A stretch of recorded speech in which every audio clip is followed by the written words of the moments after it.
In today's video, I'm going to teach you how to change a file's owner in Google Drive. This process is quite straightforward, but there are a few key steps you'll need to follow to ensure it's done correctly. Let's dive in. First, open your web browser and head over to drive.google.com. Once there, you'll need to sign in to your Google account if you haven't already. After you've logged in, take a moment to locate the specific file or folder for which you want to transfer ownership.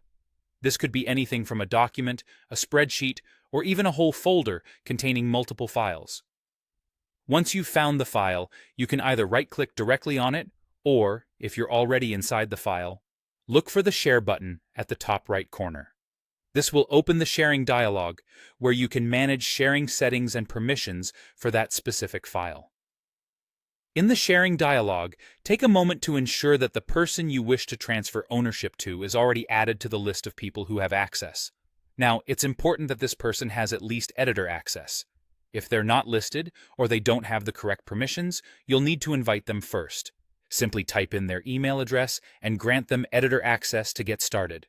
Once that's sorted, scan the list of people who have access until you find the individual's entry. Next to their name, you'll see a drop-down menu. Click on this drop-down and you'll see the option to make them the owner of the file. Select either Make Owner or Is Owner, depending on what your interface shows. At this point, Google will prompt you with a warning.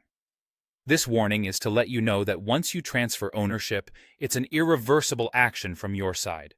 You'll no longer have control over the ownership of the file, so make sure you're certain before you confirm this step. If you're ready, go ahead and confirm the change. After confirming, click on Save or Done to finalize the process. The new owner will automatically receive a notification informing them of this change. It's worth noting that you'll still retain access as an editor, or with whatever permission the new owner decides to leave you with. And that wraps it up. Now you know how to efficiently change the ownership of files in Google Drive.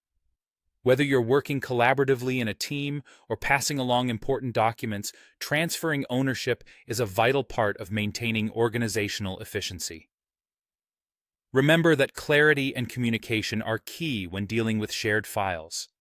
Thanks for watching, and feel free to drop any questions in the comments section if you have them.